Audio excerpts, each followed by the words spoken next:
couple of new folks back there that I've said hello to already. Just to share with you Reverend Barbara White's experience. She is a ordained religious science minister since 1999. She was the senior minister of CSL in Downey, California, later senior minister at CSL in Bakersfield. She has been a frequent contributor to the Science of Mind magazine, was a featured contributor to the book New Thought, A Practical Spirituality. She is the author of Imagine the Possibilities, an inspirational guide to daily living. Reverend Barbara was inducted into the Martin Luther King Board of Preachers, Morehouse College, Atlanta, Georgia. What an honor that is, yes. Wow. Upon returning to Dallas in 2016, Reverend White has spoken at Unity of Dallas as well as Unity on Greenville and has taught numerous seeker classes here at Unity of Dallas. I see a bunch of folks here that haven't been here for a while who are here because you are here. Let's welcome Reverend Barbara White.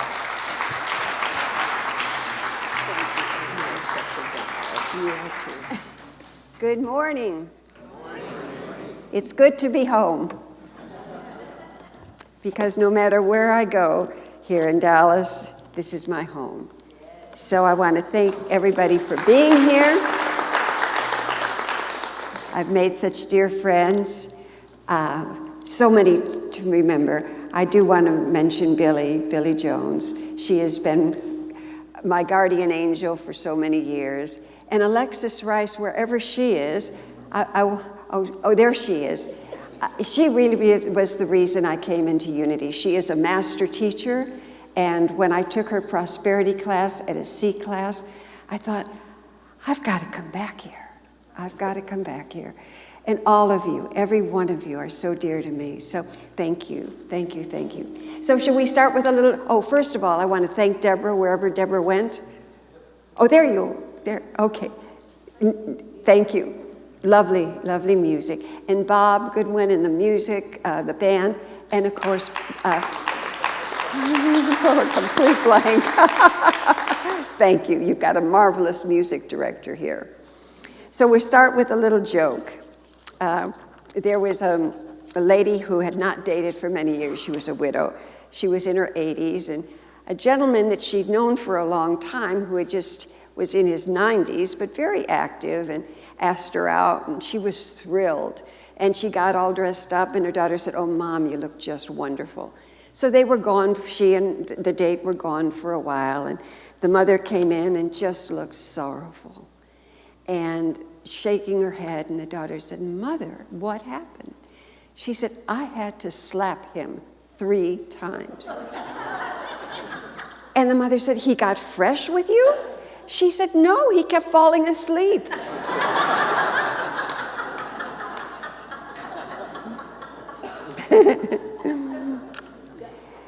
So many miracles when we open our eyes. You know, when they asked the Buddha if he was an angel or if he was a saint, he said, "No, I am awake." And that's our call here all the time, isn't it? Because we truly do live in a field of miracles if we're open and willing to accept the gifts that this marvelous universe, we call God the grand operational design, as Joe Dispenza calls it. It is a universe of miracles. But you know what the key is to say yes, to be open and available. So let's just say for a minute, say what our co-founder, Charles Fillmore, said. He said, we do not pray to God from a consciousness. We do not pray to God. We pray from a consciousness of oneness. So we're not praying to some God in the sky, as so often many of us did, some God out there that judged you, judged me, some Santa Claus in the sky. He also said miracles do not exist if by miracles we mean there is some divine intervener supplanting natural law. So there's no God that says, I think you deserve a miracle or you deserve a miracle. It is the law. God works through the law. God is perfect love. God is ideas. God is majesty. God is the divine order of this universe, the perfect right order, and God works through you and through me. In the Gospel of John, 12 times in the New Testament, Jesus says this, "My Father and I are one." 12 different times. And he says, "It is not I, but the Father within who doeth the work." Now, is that Father just within Jesus? Jesus invited you and he invited me. He invited us into sonship with him. Always. "You are my brothers," he said, "and you are my sisters, and greater things shall you do." Greater things shall you do. How could that be possible? Well, Jesus came in. Now everybody's talking about vibration, right? Jesus' vibration was so high that he was at that miracle vibration. Now, we may or may not ever get to that vibration, but each one of us, when we get out of our worry, our doubt, our fear, our anxiety, our grudges, we up that vibration into a field of where miracles occur. I had an interesting thing happen the other day. My daughter's fiance brought her 9-year-old son over, and he was all into Harry Potter. Now, what does Harry Potter have to do with miracles? Well, we were going through his book, and there was a picture of Harry, and he had been called to Hogwarts School. You may or may not remember. But when he gets to the train station, Hegworth gives him a ticket, and it says, platform 9 3/4. Well, Harry's got his luggage rack, he's got his owl, and he's got his packages, his luggage. And he sees 9 and he sees 10, but there's no 9 3/4. And Harry's kind of lost. And then he sees some others with their baskets, and they're going to Hogwarts School. And he follows them, and between the platforms of 9 and 10, there's a brick wall. What does he do? Solid brick wall. And all of a sudden, he sees them pushing their cart right through the brick wall. And on the other side of the brick walls is a kingdom beyond anything he could believe, where miracles are the order of the day, where synchronicities are beyond what we can even imagine how this universe works. And I thought that story is so applicable to you and to me. We've got our cart, and so often our cart is filled with old grudges, old thoughts, the thoughts that go round and round and round like Groundhog Day. We seem to think the same thoughts over and over. And Einstein said we'll never solve the problems at the level of thinking that created the problems. So in our cart, so often we've got the worry, we've got the doubt, we've got the fear. This is our luggage. And there's no way in the world with that heaviness we're going to get through that wall that takes us to the other side, where miracles truly occur. But when we get rid of the doubt, the fear, the grudges, when we follow our unity principles, then all of a sudden we are filled with new inspiration, new ideas, the teachings of Charles and Fillmore and all the greats before us, the teachings of Jesus, and that cart becomes light. And we absolutely have the courage then to move right through that wall of fear and doubt that may tell us we're not enough, we've never be enough. But let me tell you, you and I are enough. We are the absolute emanations of the Most High God, and we have been called into being from all eternity. Sometimes people say, well, I think I was a mistake. No, in this universe, there are no mistakes. God's universe is perfectly orchestrated, always. So each one of us have been called into being at this time and this place to be the representation of God on earth. How does God work on this planet, on this earth? He works through you, and God, I shouldn't say he, she. This divine presence works through you and through me. So when we start accepting ourselves that we are the miracle, and that we have the power within us to let go of all of the old, as they say in the program, stinking thinking, and become attuned to the fact that we are here for meaning and purpose. There are no mistakes. We are God's gift to life itself. And miracles are all over the place if we're open and available. When we move through that worry, doubt, fear, grudges, he did this, they did this, who cares? Life, as Eckhart Tolle says so beautifully, is in the present moment. You know, I was thinking about Charles and Myrtle Fillmore, the co-founders of Unity, and I thought, first of all, they were in an area, they went to Kansas City, which was Midwestern, which is pretty much Christian philosophy based. Charles was in real estate, as many of we know this story. But when they moved to Kansas City, they were there for 2 years. Myrtle was very ill. They went to hear a man by the name of W.B. Meeks, who was a student of the teacher of teachers, which was Emma Curtis Hopkins. She taught all of the greats.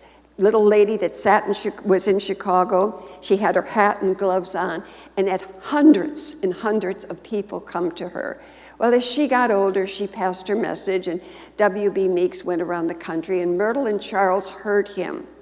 And they heard something, and they were willing to leave behind real estate, teaching sickness, and they moved into a field which we could have said was impossible at that time. They started something new. They started a publication. And from that publication and from their yes, you see, the universe waits for us to say yes. Yes, I am willing. Yes, I will let everything else go, and I will trust in the goodness that God is. They let it go, and what did they build? This magnificent philosophy called unity. But they had to say yes and move through. I'm sure it must have been frightening in a way. They left behind a job, perhaps. I don't know where their income came from, but they took another path. They went through that wall of fear and doubt onto the other side, where divine order, divine inspiration takes place. Synchronicities beyond what we can even imagine start taking place. So today, when we think about miracles, it wasn't just about Jesus or about Moses in the Red Sea. We can look at the Fillmore's life. We can look at our master teacher, Jesus' life, and say, when he invited us, when he said, you are my brothers, you are my sisters, you know, come into this journey with me. 12 times he said, it is the Father within that doeth the work. How much will we release the Father within, the Mother within us, this magnificent presence that knows all things, that can do all things, that is the infinite intelligence that rules this universe. When we let that go, when we say yes to walking through the fear, the doubt, the anxiety, all bets are off, because then magnificent things start to happen to us. And then we become awake and aware to be able to, you know, have you ever had something you wanted so much, it happens and you just move right by it. But then when we start to recognize the synchronicities all of a sudden taking place in our life. I remember many years ago on my first go around with metaphysics in religious science, now Centers for Spiritual Living, I was down with Deepak Chopra. I was down in La Jolla for a week. And I remember him telling this story that, and of course, he was very in tune of the divine presence within us and synchronicities. But when he first started out, he was publishing his second book, and he desperately needed to get a hold of his editor. He couldn't find her anywhere. His office didn't know where she was. This was out in California. But he knew he had to do something to get the book out on time. So he went to London for a meeting. He was at a cocktail party there. And right behind him, he heard a voice. He said, I think I know that voice. She was standing right behind him, having a conversation with someone else. Now, we can say synchronicities, of course, but these are beyond the human synchronicities. People show up. I'll tell you a quick story about my daughter. I only have 50 minutes to speak, so you'll time me. Billy will time me, I know that. Anyway, she moved, born and raised, all my children were raised in Dallas, and when she moved here last July, her energy, it was a big move, blah, blah, blah, and her brother kept saying, Kelly, you need to take a cold plunge. She said, Dan, I'm not taking a cold plunge. Sounds just awful to me. Maybe many of you do it. Anyway, one morning she woke up and she said, I'm going to take a cold plunge. She looked on Google and found a place over on Lover's Lane. She went in there, and there was a man there. He knew both of her brothers. He grew up 5 blocks from her. He was 2 years younger. He went to the same middle school, grade school, high school. They had all the same friends. Now, and they're engaged. They got engaged last week. But I say that to say this. Her yes opened a different doorway. Her willingness to move beyond a fear or a thinking of a cold plunge. When we say yes, we get out of the way. When we say yes, then we join in the league when we let go of all of this stuff and all of the repetitive thoughts that go round and round in our heads. Then we join league with the infinite. Then we join league with the Fillmores and with Jesus and Moses and all the greats before us, because they are all cheering for us. And when we think they've disappeared, they haven't disappeared. Many of them are in this room today with each one of us, uplifting us, saying, come, say yes. You are more than you could ever imagine. So that's the first point of my 12. So now we'll go to the next one. It's a realization, isn't it? Matthew tells the story of Jesus and the young boy that was having seizures. And the woman goes to his disciples, and she asks for help. And the disciples have no idea what to do. So they go to Jesus, and they tell him the story. And Jesus says, have I not told you anything or taught you anything? He said, if you have a small seed, the grain of a mustard seed, which is so tiny, he said, you will be able to move mountains. And that's the message for you and me. Just that little bit of faith that is bigger than our fear can move us into infinite possibilities and all potential, because that's the field we're called to live in when we say yes. Metaphysics says, change your thinking, change your life. When is the last time we've had a new thought?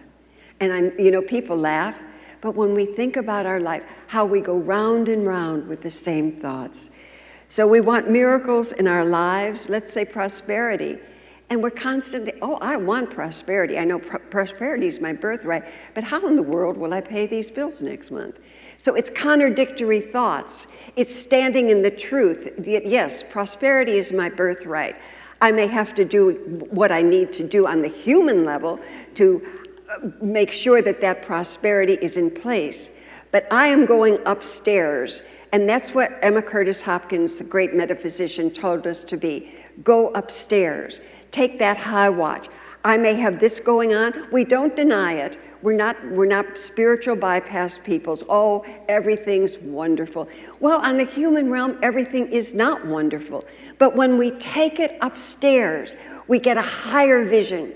Well, have you ever been downstairs in a room and you see so much, but then when you go upstairs, there's a whole different view, isn't there? There's this wide, whatever kind of vision they call it, where the screen becomes so large.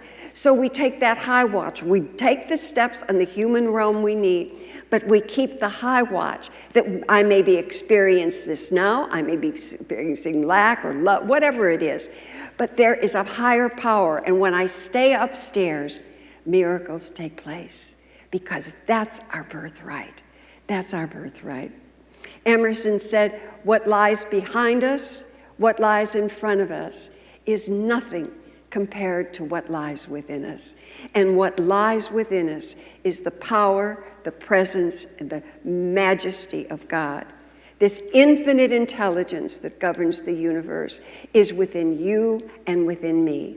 And how often will we say yes? Yes, I am willing. Yes, I am ready. Yes, I will go upstairs and know that whatever's going in my life, sorrow, whatever it is, there is something bigger. There is something so magnificent taking place. I am in league now with that infinite presence. And I know I'll do my work, but everything, it's that constant knowing, everything will turn out in my favor. You know,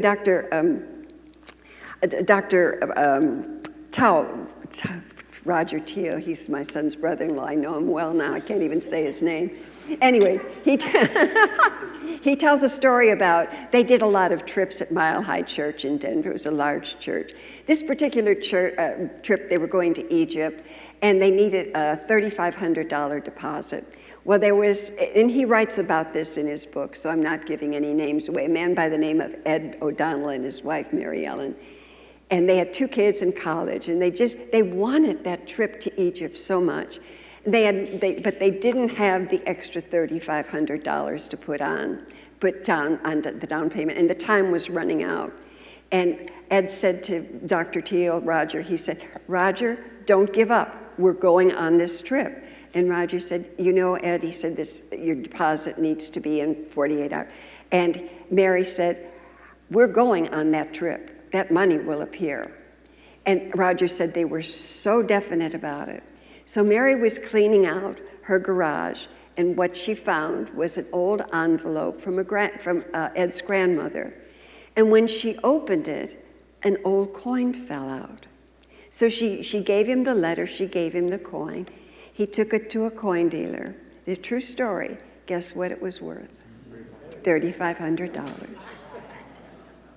And we all have these stories because in many ways, and this isn't airy-fairy, when we move into that space, it is a magical space.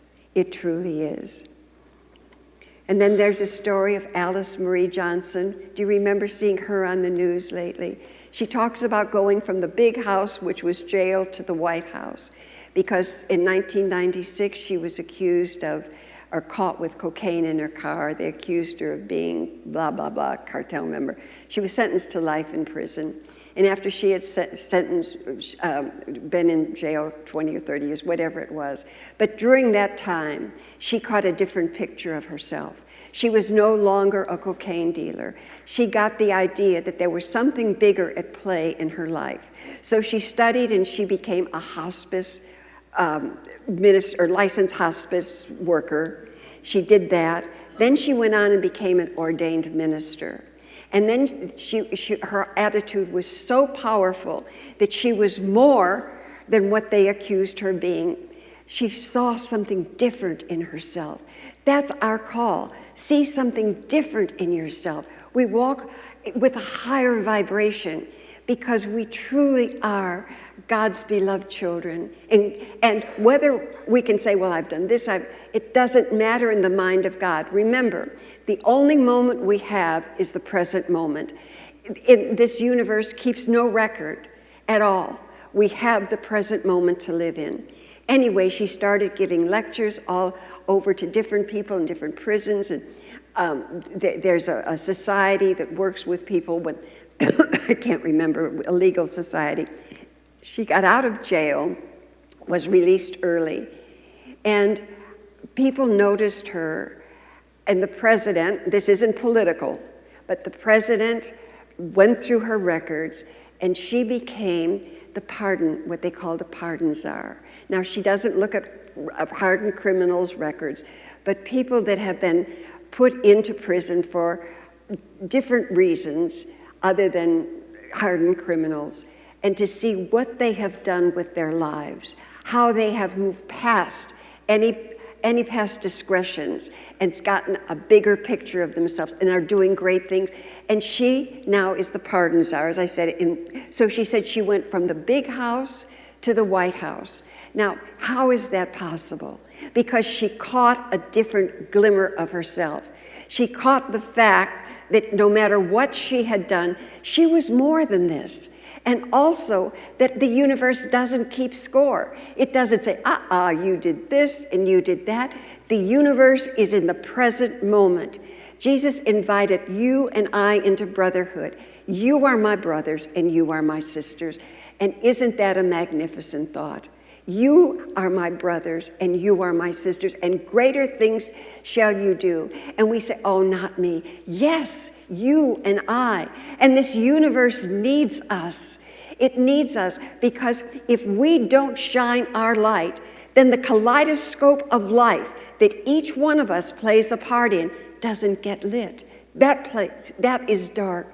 So each one of us are called to be the best we can be, to leave the past behind. As St. Paul said, which I'm going to paraphrase, I leave the past behind, and with arms outstretched to whatever lies ahead, I go straight for the goal.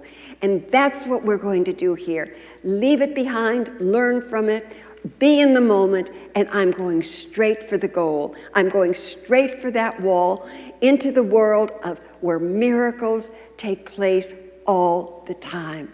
People show up, situations show up, children show up. It's quite extraordinary. The next thing I'd like to discuss, or third point, is acceptance and gratitude. So I'll ask one more time, do we know why we're alive? Do we know why I'm alive? And that am I worthy of a miracle? Because our lives have great meaning and purpose.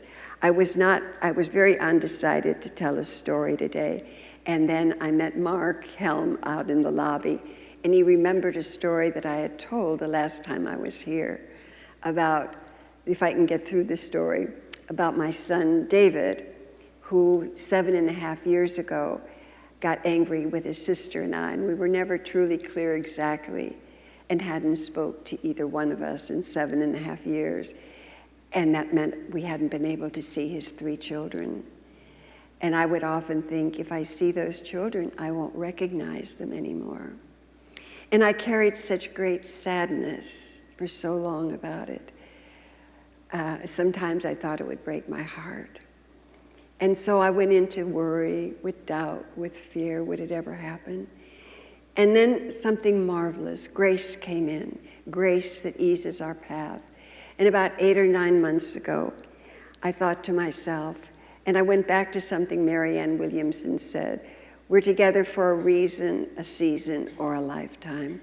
So I thought to myself, and he's a marvelous man. He was my youngest. I had these wonderful years with him, and maybe in this lifetime, that's all I had with him.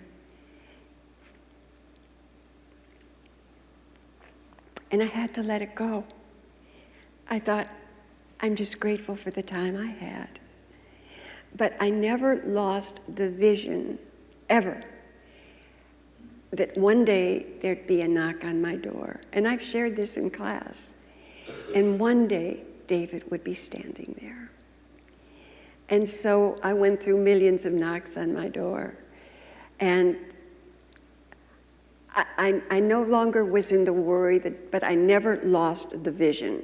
Now, that's a good thing for all of us to remember. We can let go, but we don't have to lose the vision. That someday I'd open the door, and David White would be standing there. So Tuesday, I got home from the book study that your outstanding Deb Stovall and I co-facilitate. And I was sitting having lunch, and somebody knocked at the door. And it was always, I go to that, maybe it's David. And I said, who is it? And he said, David. And I said, my David? And I opened the door, and David was standing there.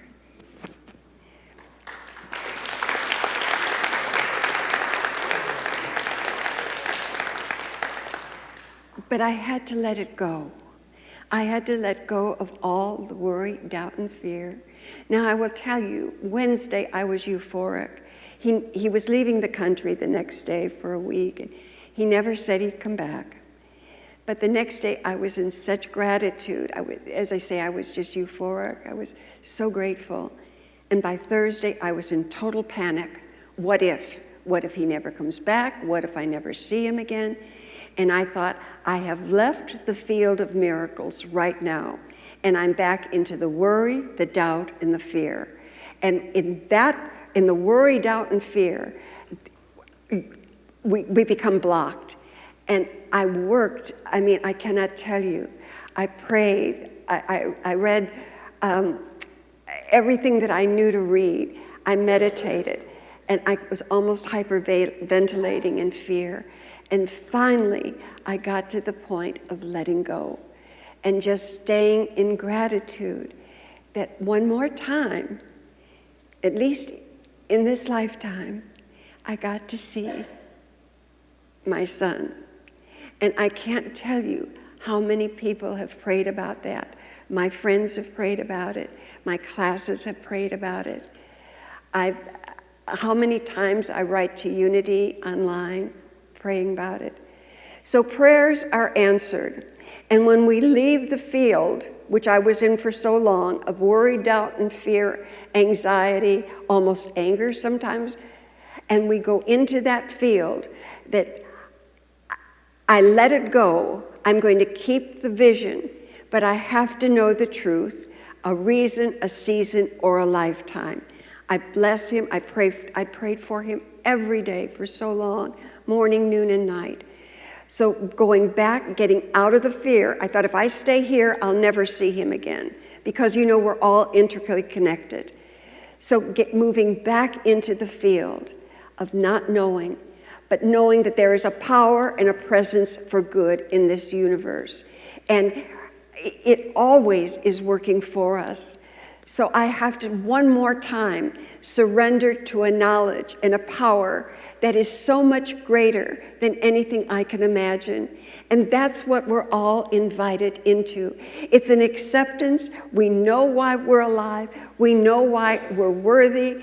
And when something doesn't exactly manifest in its time, we hold that high watch all the time. We stay upstairs. This is what's happening here. But I know I've got a God that is so much bigger and so much greater. And I join hands with the Fillmores, and I join hands with all of those that have gone before me, and I surrender. I surrender. And how many things, I can only ask you, I can ask how many things I've not surrendered to. The more we surrender, the more gifts are given. When we walk through that brick wall into the other side, where we're invited all the time. Come, children, come. I have more gifts for you than you could ever imagine. And the last is moving into the field. It's the field of, it is the field of miracles. It is the field beyond platform 9 3/4. Rumi, the great poet, once said, it's my favorite of all quotes, he said, beyond all right doing and all wrongdoings, there is a field. He said, meet me there. And that's the field beyond all politics, all anger, all doubt. We leave it all behind. And when we move into that field, then we have entered into the field of infinite potential and all possibilities, because that's where we meet the presence of God. That's not in the fear, not in the doubt. That's where we meet in that field. So this week, may I ask you all to join me. Let's all meet in that field, letting go of all of the stuff that keeps us bound and chained to a smaller life. And we move into a field where miracles occur all the time. Because you see, you and I are the miracles. When we move into that field, we have claimed it. So I love you all. God bless you all. And I'm grateful to be here. I'll join you in the field. And so it is.